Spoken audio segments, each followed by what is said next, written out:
Je sors juste de la keynote de Huawei, où on nous a présenté le nouveau, le petit, il est là. C'est le Mate 20 Pro. Je te le dis, comme ça tu vas te rappeler. Et voilà, on va faire le unboxing tous ensemble. Donc voilà, une belle boîte noire. Donc jusque là, voilà. Et voilà la bête, je te la montre. Huawei Mate 20 Pro. Déjà, on va prendre le P20 Pro pour voir la différence. Oui, tu vois qu'il y a une petite différence de taille, mais très légère. Par contre, au niveau de l'épaisseur, c'est déjà beaucoup moins épais. La particularité, je te la montre ici, 4 caméras. Enfin, un triolet, un quatuor de caméras, donc 3 caméras et un flash. Quand tu regardes un petit peu ici, voilà la différence. Donc là, je l'ai en version noire, avec du beau truc derrière. Ouh là là, c'est du propre, c'est du beau. Voilà, regarde ça. Version noire. Devant, il n'y a pas. Il va falloir que je mette un truc devant. Particularité quand même, alors je vais te mettre les spécificités techniques après. Particularité que j'ai tout de suite remarqué.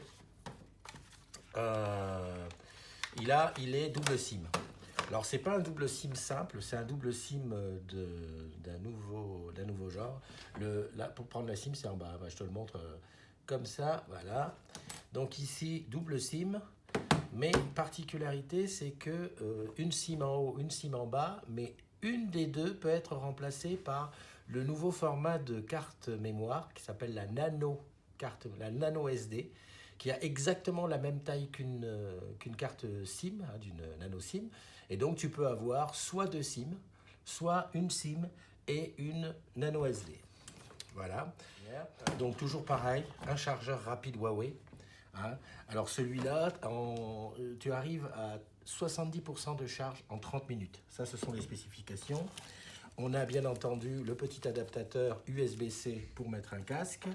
On a le chargeur USB de bonne facture. Chez Huawei, ils sont de bonne facture. Ils sont vraiment, c'est bien, c'est solide, on sent que ça ne va pas claquer tout de suite. Et le casque, bien sûr. Alors, les particularités techniques qui m'ont sauté à l'œil tout de suite, c'est au niveau de la qualité des photos.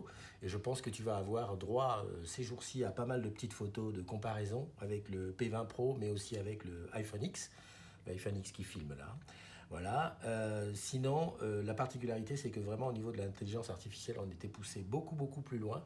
Et ça, tu vas l'avoir vite. Autre particularité, c'est le premier appareil Android qui sortira avec Android 9 Apple Pie. Donc voilà, a priori, l'ergonomie a été repensée, revisitée et plein d'autres petits gadgets, pas gadgets, mais disons, on va dire, d'autres spécifications qui sont vraiment typiques à Huawei, qu'on nous a montré tout à l'heure. Bon, là, c'est le premier démarrage, donc bien sûr, ça prend des plombes.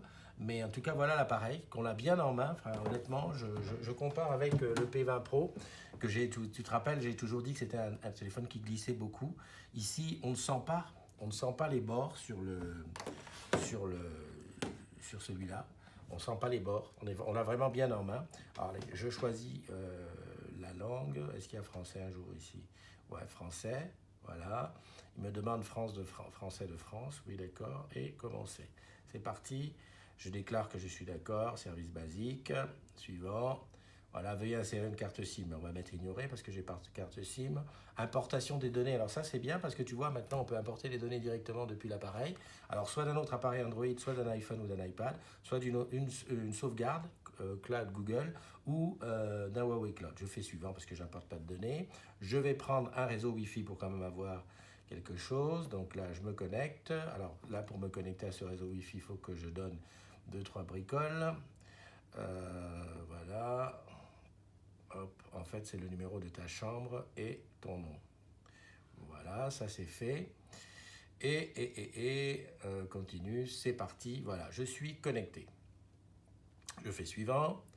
Recherche des mises à jour. Alors, on m'a prévenu que dès la fin de la keynote, les mises à jour étaient libérées, donc j'aurai probablement des mises à jour en cours. Donc, écoute, je vais entrer mon compte Google. C'est toujours très bien de faire ça. Donc là, on est arrivé, j'accepte. On est arrivé à la vérification du compte. Ça c'est bon, voilà. Stockage sur Google Drive. Données chiffrées, ça j'aimais plus. Accepter, voilà. Donc en fait, là on est sur du Google normal, donc tout va bien. Assistant Voice Match, ok. J'espère qu'il ne va pas me dire de réciter. Apprendre à reconnaître. Ok Google. Ok Google. Ok Google. Ok Google. Voilà, donc il a entendu mes 4 phrases. Ah oui, Huawei Service, je vais ignorer pour l'instant parce que je ne me souviens plus du truc. Le cloud, je vais ignorer. Identifiant Huawei, bah, je vais ignorer. Ignorer, voilà. Ignorer pour l'instant le cloud. Protection de l'appareil, mode de déverrouillage. Activer tout. Allez, hop, on active tout. Rejoindre l'expérience utilisateur. Voilà, donc l'écran d'arrivée. Mon impression comme ça de but en blanc quand je regarde, alors celui-là il est en train de faire une mise à jour, donc voilà. On a une impression de beaucoup de clarté, alors je ne sais pas si ça se voit tellement à la lumière. Alors on nous a annoncé une espèce de bonne réactivité sur les apps. Hein. Alors je vais commencer par aller, j'allais aller sur Facebook, c'est pas trop le truc. Je vais aller regarder, tiens, photo, effectivement. Autoriser photo, autoriser, sauvegarder, synchroniser, ok, voilà, ça c'est bon. Oui, je confirme que la fluidité, elle est quand même beaucoup, elle est plus, c'est plus fluide, c'est-à-dire quand tu cliques, tu as vraiment le truc qui réagit tout de suite, tu vois. Là, je peux faire la comparaison tout de suite vite fait avec le P20 Pro qui était déjà assez balèze. Alors, est-ce que c'est peut-être parce qu'il est aussi lui un petit peu chargé? Mais c'est une impression, hein, c'est peut-être qu'une impression. Mais on a une fluidité, enfin c'est très rapide à ce bon. Sinon il n'y a pas de grande surprise sur voilà. Alors parce que normalement il y a des nouveaux gestes chez Huawei, la couche Android 9 qui permet de swiper de gauche comme de droite et surtout de haut en bas pour sortir des applications, un petit peu comme chez Apple. Voilà, donc ça, écoute, je vais faire une première photo, suivant chargement de l'appareil photo, étiquette GPS, autorisé, oui, autorisé, voilà. Donc je vais faire, et donc c'est vachement bien, photo IA sélectionne automatiquement le meilleur mode, évidemment, on a l'habitude de ça. Donc là, je vais prendre une photo là, je vais prendre une photo de l'extérieur, tac, il voit que c'est des nuages, mais ça on avait l'habitude. Je vais prendre un selfie aussi, voilà, le mode portrait, bouquet, ok, comment on fait pour dire ok? On appuie là, voilà, je me prends en photo, tac, voilà, j'ai la photo. Alors, réflexion du miroir désactivé. Ah ouais, ça c'est bien ça, réflexion miroir activée. Ça c'est bien parce que ça me permet de... Voilà. Quand tu fais comme ça, en fait ta photo... Non, c'est pas ce que je voulais. Ta photo revient à l'endroit. Alors, appareil photo a l'air un petit peu différent. On a des trucs comme cliché nocturne, ouverture. D'après ce qu'on a vu à la keynote, l'appareil est au niveau de la photo, il est beaucoup plus efficace. Alors, comme ça, de but en blanc, des choses que j'ai retenues, la forme, ça je peux te le dire, je confirme, la forme dans la main, c'est beaucoup plus sympa à tenir. Je sens qu'il ne va pas glisser comme l'autre. Bon, le petit carré derrière, donc les trois objectifs ainsi que le flash. Ça c'est une chose, c'est nouveau. Il se recharge par... maintenant on a le chargement sans contact. Et alors ce qui m'a bluffé, et ça je peux te le dire, ça m'a bluffé, maintenant on peut, lorsqu'il est chargé, on peut charger un autre téléphone sans contact. Je m'explique. Quand je me promène avec mon iPhone et mon Huawei, si comme en général mon iPhone tombe en panne de batterie avant, ben quand je suis à la fin, je peux recharger mon iPhone à partir du Huawei Mate 20 Pro. C'est tout. Là, franchement, là, on frôle le truc. Voilà, c'est tout ce que je peux te dire là pour l'instant. Je viens juste de le sortir de sa boîte et d'arriver. Ce que je vais te proposer, c'est tout simplement de te faire un petit test et puis t'en redire un petit peu plus dans les jours qui viennent. Voilà. Alors, le voici, le voilà. Le Huawei Mate 20 RS, design Porsche.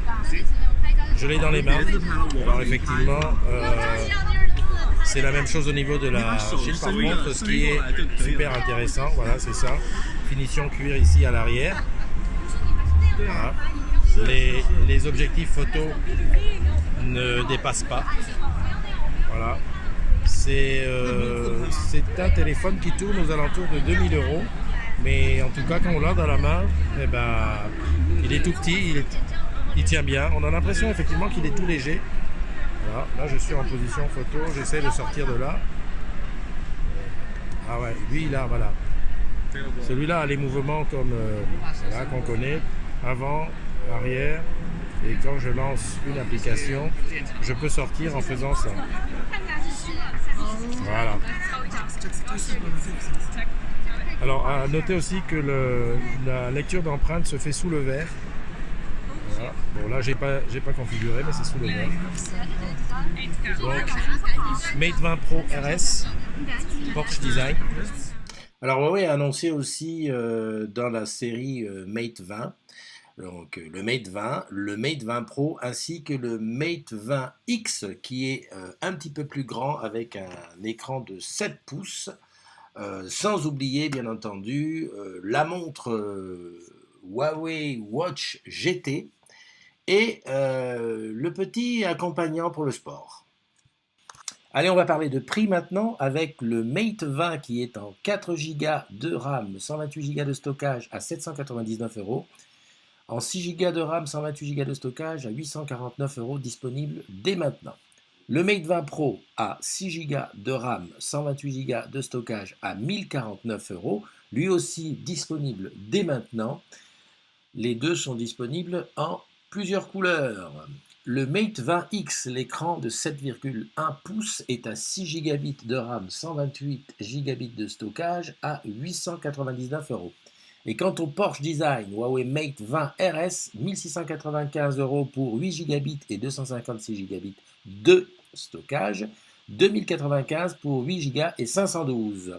La montre 199 en version sport, 249 en version classique, c'est les bracelets qui changent, les définitions. La Huawei Band à 99 €, c'est un bon prix. Voilà, ce sera tout pour aujourd'hui, je te donnerai la suite dès que possible. Bonne soirée!